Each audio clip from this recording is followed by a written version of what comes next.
ಬಿಜೆಪಿಯಿಂದ ಉಚ್ಚಾಟನೆಯಾದ ಶಾಸಕ ಬಸನಗೌಡ ಪಾಟೀಲ್ ಯತ್ನಾಳ್ ಈಗ ಸ್ವಾತಂತ್ರ್ಯ ಶಾಸಕ. ಯಾವುದೇ ಪಕ್ಷದ ಬಗ್ಗೆ ಏನ್ ಬೇಕಾದ್ರೂ ಮಾತಾಡಬಹುದು, ಏನ್ ಬೇಕಾದ್ರೂ ಟೀಕೆ ಮಾಡಬಹುದು. ಮುಂದೆ ಹಿಂದೂಗಳ ಹೆಸರಲ್ಲೇ ರಾಜ್ಯದ ಮುಖ್ಯಮಂತ್ರಿ ಆಗಬೇಕು ಅಂತ ಓಡಾಡ್ತಿದ್ದಾರೆ. ಈ ಮಧ್ಯೆ ತಾವು ಬಿಟ್ಟು ಬಂದ ಬಿಜೆಪಿಯಲ್ಲಿ ಹೊಂದಾಣಿಕೆ ರಾಜಕಾರಣ ಮುಂದುವರೆದ ಬಗ್ಗೆ ಹಿಂದೂ ಹುಲಿ ಯತ್ನಾಳ್ ಮತ್ತೆ ಸಿಟ್ಟಾಗಿದ್ದಾರೆ. ಸಿದ್ದರಾಮಯ್ಯ ಹಾಗೂ ಡಿಕೆ ಶಿವಕುಮಾರ್ ಸಿಎಂ ವಿಚಾರಕ್ಕೆ ಬಡಿದಾಡಿಕೊಳ್ತಿದ್ದಾರೆ.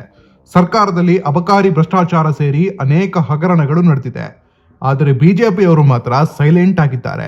ಒಂದು ಪ್ರತಿಭಟನೆಯಲ್ಲೂ ಬಿಜೆಪಿ ರಾಜ್ಯಾಧ್ಯಕ್ಷ ವಿಜಯೇಂದ್ರ ಕಾಣಿಸಿಕೊಳ್ಳಲ್ಲ, ಹೊಂದಾಣಿಕೆ ಮಾಡಿಕೊಂಡಿದ್ದಾರೆ ಅನ್ನೋದರ ಜೊತೆಗೆ ಮುಂದೆ ಡಿಕೆ ಶಿವಕುಮಾರ್ ಜೊತೆ ಸೇರಿ ಬಿಜೆಪಿ ಅಧಿಕಾರಕ್ಕೆ ಬರೋದರ ಬಗ್ಗೆಯೂ ಸುದ್ದಿ ಇದ್ದು ಈ ವಿಚಾರಕ್ಕೆ ಯತ್ನಾಳ್ ಆಕ್ರೋಶಗೊಂಡಿದ್ದಾರೆ.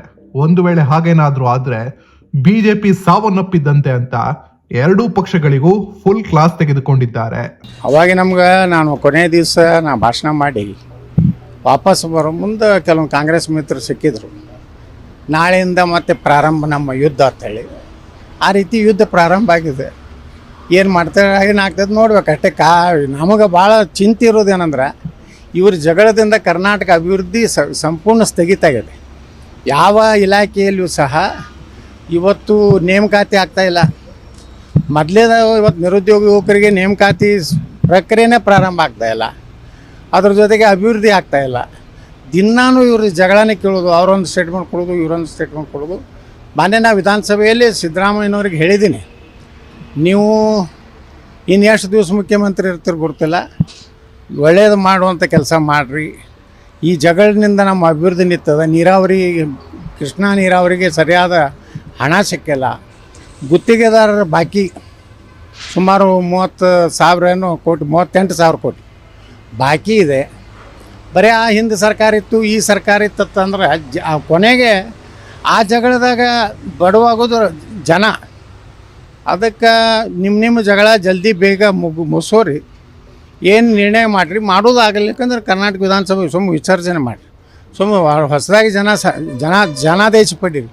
ನಿಮ್ಮ ಮುಖ್ಯಮಂತ್ರಿಗಳ ಒಂದು ಇದರದಿಂದ ರಾಜ್ಯದ ಅಭಿವೃದ್ಧಿ, ರಾಜ್ಯದ ಯಾವುದೇ ನೋಡಿರಿ ಇವತ್ತು ಎಷ್ಟೋ ಹಗರಣಗಳಾಗ್ಲಕತ್ತವು, ದೊಡ್ಡ ದೊಡ್ಡ ಹಗರಣಗಳಾಗತ್ತವು. ಅದು ದುರ್ದೈವ ಅಂದ್ರೆ ಯಾರು ವಿಧಾನಸಭೆಯಲ್ಲಿ ಮಾತಾಡಬೇಕು ಅವರು ಅಟೆಂಡೆಂಟೇ ಇರೋದಿಲ್ಲ. ಧರಣಿ ಮಾಡ್ಲಕತ್ರ ಹೋಗಿ ಅವ್ರ ಜೋಡ ಆಡಳಿತ ಪಕ್ಷ ಮಂತ್ರಿಗಳೋಡ ಹಲ್ಕಿಸಿ ಓದ್ಕೊಂಡಿರ್ತಾರೆ. ಇವ್ರು ಹೆಂಗೆ ವಿರೋಧ ಪಕ್ಷ ಪಾಪ ಅಶೋಕ ಹೋರಾಟ ಮಾಡ್ಲಕತ್ತಾರ. ಅಶೋಕನ ಜೋಡಿ ಯಾರೂ ಇಲ್ಲಲ್ಲ. ಭಾಳ ನಮ್ಮ ಸುನೀಲ್ ಕುಮಾರ್ ಬೆಂಬಲ ಕೊಡ್ತಾ ಇದ್ದಾನೆ. ರಾಜ್ಯಾಧ್ಯಕ್ಷ ಅಂತರೂ ಇರೋದೇ ಇಲ್ಲ. ನೋಡಿದ್ರೆ ಮಾನ್ಯ ಹೋರಾಟ ಮಾಡ್ಲಕತ್ತಾರೆ ಇವರೆಲ್ಲ. ನಾನಂತರೂ ಹೋರಾಟ ಮಾಡಲಿಲ್ಲ.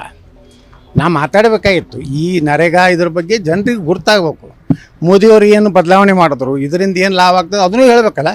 ಬರೀ ನಾವು ಧರಣಿ ಕೂತಿ ಭ್ರಷ್ಟಾಚಾರದ್ದು ತಿಮ್ಮಾಪುರ ಮ್ಯಾಗ ಇಷ್ಟು ನೀವು ಹೋರಾಟ ಮಾಡ್ಲಕತ್ತೀರಿ. ಡಿ ಕೆ ಶಿವಕುಮಾರ್ ಬಂದಾಗ ಯಾಕೆ ಮೌನ ಇತ್ತು ಬಿ ಜೆ ಪಿ? ಏನೂ ಅವ್ರ ಮ್ಯಾಗ ಒಂದು ಪ್ರತಿಭಟನೆ ಮಾಡಲಿಲ್ಲ. ಇದೇ ಲಕ್ಷ್ಮೀ ಹೆಬ್ಬಾಳ್ಕರ್ ಬಗ್ಗೆ ಆಯ್ತಲ್ಲ, 5,000 ಕೋಟಿ ರೂಪಾಯಿ ಅಂತರೂ ಲೆಕ್ಕಕ್ಕೇನೂ ಸಿಕ್ಕಿಲ್ಲ. ಇನ್ನು ಲೆಕ್ಕಕ್ಕೇ 5,000 ಕೋಟಿ ಕೊಟ್ಟಿಲ್ಲ ಅಂದ್ರೆ ಒಂದು ತಿಂಗಳ ಕಂತೆ ಹಾರಿಸಿಬಿಟ್ಟಾರೆ ಮಹಿಳೆಯರು ಕೊಡೋ ಅಂಥದ್ದು.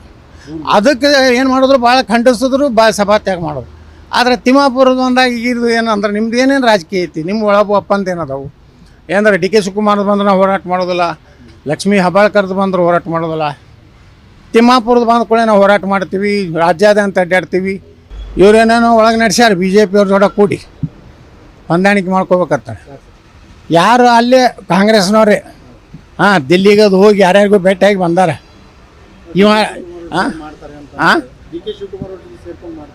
ಡಿ ಕೆ ಶಿವಕುಮಾರ್ ಜೋಡ ಕೂಡಿ ಬಿ ಜೆ ಪಿಯವ್ರು ಮಾಡಿದ್ರೆ ಆತ್ಮಹತ್ಯೆ ಮಾಡ್ಕೊಂಡಂಗೆ. ಸೀದಾ ಹೋಗಿ ರಾತ್ರಿ ನೋಡಿದ ಬಾಯಿ ಒಳಗೆ ಹಗಲು ಬೀಳೋದು ಅಂತಾರೆ ಅದು ಬಿ ಜೆ ಪಿದು. ಆದ್ರೆ ನನ್ನ ವಿಶ್ವಾಸ ಐತಿ ಮೋದಿಯವರು ಇದಕ್ಕೆ ಒಪ್ಪೋದಿಲ್ಲ. ಏನೇ ಸಮಸ್ಯೆ ಬಗೆಹರಿಸೋಬೇಕು, ಸಿದ್ದರಾಮಯ್ಯನವರು ಅವ್ರ ಶಕ್ತಿ ಏನೋ ತೋರಿಸೋ ಕಾಲ ಬಂದದ. ಅವ್ರ ಅಗ್ನಿ ಪರೀಕ್ಷೆ ಅದ. ಅವ್ರು ಇದ್ರಾಗ ಸೋತ್ರೆ ಅಂದ್ರೆ ರಾಜಕೀಯ ಮುಗಿತೈತೆ. ಅದಕ್ಕೆ ನೀವೇ ಮುಂದುವರಿಕ ವಿಸರ್ಜನೆ ಮಾಡಿರಿ, ಅದೇ ನಮ್ಮ ಆಪ್ಷನ್.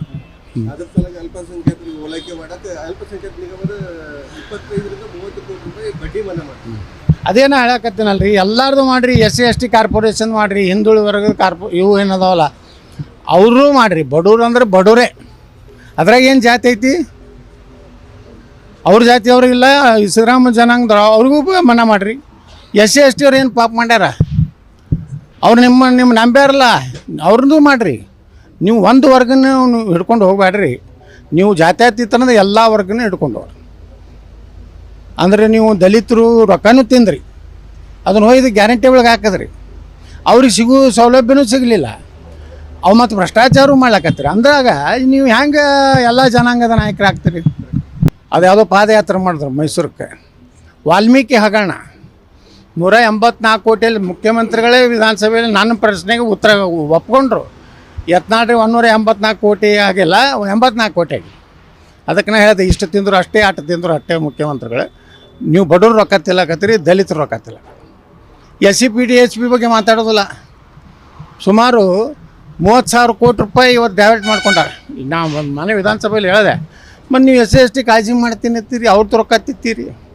ಬರೀ ಮೈನಾರಿಟಿಗಳು ನೀವು ರೊಕ್ಕ ಕೊಡ್ಲಾಕತ್ತೀರಿ. ಇವತ್ತು ಸಾಲ ಮನ್ನಾ ಇದು ಬಡ್ಡಿ ಮನ್ನಾ ಮಾಡ್ಯಾರ. ಅಂದ್ರೆ ಉಳ್ಕಿದ ಬಡವ್ರು ಅಲ್ಲ, ಎಲ್ಲ ಬಡವ್ರದ್ದು ಮನ್ನಾ ಮಾಡಿರಿ.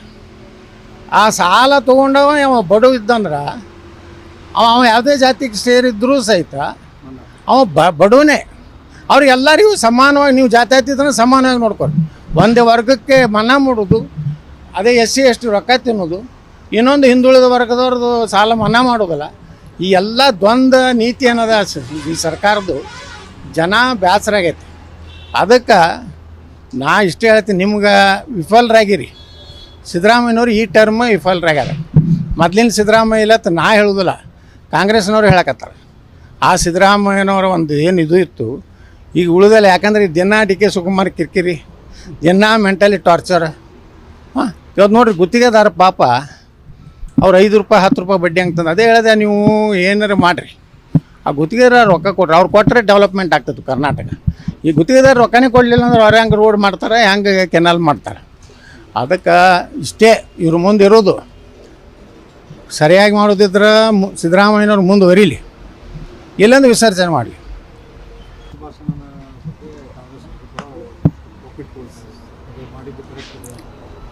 ನಿಮ್ಮ ಮೊನ್ನೆ ಜಿಲ್ಲಾ ಉಸ್ತುವಾರಿ MB ಪಾಟೀಲ್ ಮಾತಾಡುವಾಗ ಹೇಳಿದ್ರು, ಏನು ದ್ವೇಷ ಭಾಷಣ ನಮ್ಮವರೇ ಇದ್ದಾರೆ, ನಮ್ಮಲ್ಲೇ ಇದ್ದಾರೆ, ನೋಡ್ಬೇಕು ಯಾವ ರೀತಿ ಮಾತಾಡ್ತಾರೆ, ಬಾಯಿ ಬಂದಂಗೆಲ್ಲ ಮಾತಾಡ್ತಾರೆ ಅಂತ ಹೇಳಿ ಪರೋಕ್ಷವಾಗಿ ನಿಮ್ಮ ಬಗ್ಗೆ ಮಾತಾಡಿದ್ರು.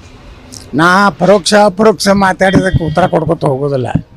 ಅವರು ಒಬ್ಬ ಕಾಂಗ್ರೆಸ್ಸಿನ ಶಾಸಕರು ಅದಾರ ಮತ್ತು ಮಂತ್ರಿ ಅದಾರ. ಅದು ಸಮರ್ಥನೆ ಮಾಡ್ಕೊತ ಅನಿವಾರ್ಯ ಇರ್ತದೆ. ಕೆಲವೊಮ್ಮೆ ಏನಾಗ್ತದೆ, ಆತ್ಮವಂಚನೆ ಮಾಡ್ಕೊಂಡು ನಾವು ಒಪ್ಪಬೇಕಾಗ್ತದೆ. ಈಗ ನಮ್ಮ BJPಗೆ ಅದಾರ, ಆತ್ಮವಂಚನೆ ಮಾಡ್ಕೊಂಡು ವಿಜೇಂದ್ರನ ಒಪ್ಪ್ಯಾರ. ಏನು ಮಾಡೋದು, ಹೈಕಮಾಂಡ್ಗೆ ಏನು ಅಲ್ಲಕ್ಕೆ ಬರೋದಿಲ್ಲ. ನನಗೆ ಧೈರ್ಯಲ್ಲೇ ಮಾತಾಡೋ ತಾಕತ್ತಿಲ್ಲ. ಈ ಮನೆ ಎಲ್ಲ MLAಗಳು ಹೇಳ್ತಿದ್ರು, ನೀವು BJPಗೆ ಬರ್ಲಿಕ್ಕಂದ್ರೆ ನಮ್ಮ ಮನೆಯಾಗ ಇಡ್ತೀರಿ ಮುಂದಿನ ಸಲ ಅಂತೇಳಿ. ಅದನ್ನೇ ಹೋಗಿ ಅಲ್ಲಿ ಹೇಳಿ ಅಂತೇಳಿ, ಹೊಸ ಅಧ್ಯಕ್ಷ ಬರೋದು, ರಾಷ್ಟ್ರೀಯ ಅಧ್ಯಕ್ಷರು ಹೋಗಿ ಹೇಳ್ರಪ್ಪ ಅವ್ರಿಗೆ, ಅಮಿತ್ ಶಾ ಅವ್ರಿಗೆ ಹೋಗಿ ಹೇಳ್ರಿ. ಹಂಗೆ MB ಪಾಟೀಲ್ರು ಹೇಳ್ಬೇಕಾಗ್ತದೆ. MB ಪಾಟೀಲ್ರು ಮುಖ್ಯಮಂತ್ರಿ ಸ್ಪರ್ಧಾ ಕಣದಲ್ಲಿ ಇದ್ದಾರೆ. ಅವರು ಅತ್ಯಂತ ಸಮರ್ಥವಾಗಿ ಅವ್ರ ಪಕ್ಷ ಮತ್ತು ಸರ್ಕಾರವನ್ನು ಸಮರ್ಥನೆ ಮಾಡ್ಕೊಂಡು ಅವ್ರ ಧರ್ಮ ಅವ್ರ ಕರ್ತವ್ಯ ಮಾಡಕತ್ತಾರೆ. ನಾನು ನನ್ನ ಧರ್ಮ ಕರ್ತವ್ಯ ಮಾಡಕತ್ತೀನಿ. BJP ಅವ್ರ ಧರ್ಮ ಇಲ್ಲ, ಕರ್ತವ್ಯ ಇಲ್ಲ. ಕರ್ನಾಟಕದವರು ವಿಜೇಂದ್ರ ಮಾತು ಕೇಳಿ ಮಕ್ಕೊಂಡವ್ರ ಮನೆಯಾಗಟ್ಟೆ. ಈಗ ಅನೇಕ BJP ಕಾರ್ಯಕರ್ತರು ಫೇಸ್ಬುಕ್ ಸಮಾಜ ಜಾಲತಾಣಗಳಿಂದ ಪೋಸ್ಟ್ ಮಾಡ್ತಾರೆ, ಯತ್ನಾಳ್ ಅವರು BJPಗೆ ಹೊಸ ಪಕ್ಷ ಕಟ್ತಾ ಇದ್ದಾರೆ, ಪಕ್ಷ ಕಟ್ಟಬೇಕು, ಕಟ್ಟಿದ್ರೆ BJP ಅವರೇ ಪರೋಕ್ಷವಾಗಿ ನಿಮಗೆಲ್ಲ ಬೆಂಬಲ ಕೂಡ ಈಗ ನಿಂತಿದೆ ಕಾರ್ಯಕರ್ತರು. ನೋಡಿ, 90% BJP ಒಳಗೆ ಇಂಥ ಲೀಡರ್ಗಳು ಬೇಕಾಗಿಲ್ಲ ಅವ್ರಿಗೆ. ಈ ಡಬಲ್ ಗೇಮ್ ಮಾಡೋದು, ಇವರಿಗೆ ವಿಧಾನಸಭೆ ಒಳಗೆ ಮಾತಾಡೋದು ಇಲ್ಲ ಅಂದ್ಮ್ಯಾಗ ನೀವು ಪಕ್ಷ ಹೆಂಗೆ ಕಟ್ತೀರಿ? ಅಟ್ಯಾಕೆ ಮಾಡೋದಿಲ್ಲ, ನೀವು ಅಂಜಿ ಸಾಯ್ತೀರಿ. ನಿಮ್ಮಿಂದ ಪಕ್ಷ ಹಂಗೆ. ಈಗ ನನಗೂ ಅವರು ಬೇಕಾದಷ್ಟು ನನ್ನ ಮ್ಯಾಗೂ ತೊಂದರೆ ಮಾಡ್ತಾರೆ. ನಮ್ಮ ಸಕ್ಕರೆ ಕಾರ್ಖಾನೆಗೆ ತೊಂದರೆ ಮಾಡಲಿಲ್ಲ ರೀ, ಅದನ್ನು ಎದುರಿಸಿ ಸುಪ್ರೀಂ ಕೋರ್ಟ್ ಅವರಿಗೆ ಹೋರಾಟ ಮಾಡಿ ನಾನು ಪರ್ಮಿಷನ್ ತಂದೆ. ಅದಕ್ಕೆ ನೀವು BJP ಒಳಗಿರೋರು ಒಂದು ಕುಟುಂಬಕ್ಕೆ ನಿಮ್ಮ BJP ಕರ್ನಾಟಕ ಮಾರ್ಕೋಬೇಡ್ರಿ. ಸ್ವಾಭಿಮಾನದಿಂದ ಬರ್ರಿ. ಈಗ ಸ್ವಲ್ಪ ಸ್ವಾಭಿಮಾನದಿಂದ ಕೆಲವು ಮಂದಿ ಮಾತಾಡಕತ್ತಾರೆ. BJP ಕಾರ್ಯಕರ್ತರು ಅವರು ಹಿಂದುತ್ವ ಇರುವಂಥ ಕಾರ್ಯಕರ್ತರು. ಅವ್ರಿಗೆ ಬೇಕಾಗಿದ್ದು ಸಮಾನತೆ. ನಾವೇನು ಅನ್ಯ ಧರ್ಮೀಯರಿಗೆ ಅನ್ಯಾಯ ಮಾಡಬೇಕು ಅನ್ನೋದಲ್ಲ. ನಮ್ಮ ಹೆಣ್ಮಕ್ಳಿಗೆ ತೊಂದರೆ ಮಾಡಿದಾಗ ನೀವೇನು ಮಕ್ಕೋತೀರಲ್ಲ, ಅದಕ್ಕೆ ಸರ್ಕಾರ ಹೋಯ್ತು. ನಮ್ಮ ಹಿಂದೂ ಕಾರ್ಯಕರ್ತರು ಸತ್ರು, ನೀವೇನು ಅವರಿಗೆ ಸರಿಯಾಗಿ ಸ್ಪಂದನೆ ಮಾಡಲಿಲ್ಲ, ಅವ್ರಿಗೇನು ಮಾಡಲಿಲ್ಲ. ಹಿಂಗಾಗಿ BJP ಕಾರ್ಯಕರ್ತನ ನಾರಾಜಾದ್ರೆ ಭಾಳಷ್ಟು ನಾನು ನೋಡ್ತಿರ್ತೀನಿ, ಕಮೆಂಟ್ಗಳು ಬರ್ತಾವೆ, ನೀವು JCB ಪಾರ್ಟಿ ತೆಗೀರಿ, ನಾವೆಲ್ಲ ನಿಮ್ಮ ಪಾರ್ಟಿಗೆ ಬಂದುಬಿಡ್ತೇವೆ. ಆದ್ರೆ ಮನೆ ವಿಧಾನಸಭಾದ ಹಿಂದಿನ ವಿಧಾನಸಭಾದಾಗ ಹೇಳಿದೆ ಸಿದ್ದರಾಮಯ್ಯನವ್ರು ಹೇಳಿದ್ರು ಯತ್ನಾಳ್ರಿ ನೀವು ಒಂದು ಹೊಸ ಪಕ್ಷ ಕಟ್ಟಿರುತ್ತೆ. ನಾ ಅವಾಗ ಏನು ಹೇಳಿದೆ, ನಾ ಪಕ್ಷ ಕೊಟ್ಟೋದ್ರಿಂದ BJPಗೆ ತೊಂದರೆ ಆಗಬಾರ್ದು ಅಂತ ಹೇಳಿದೆ. ನಾವಿಬ್ಬರು ಜಗಳ ಹೇಳಿದ್ರೆ ಮತ್ತೆ MP ಪಾಲ್ರೆ ಸರ್ಕಾರ ಬರಬಾರ್ದು ಅಂತ ಹೇಳಿ ಅದಕ್ಕೆ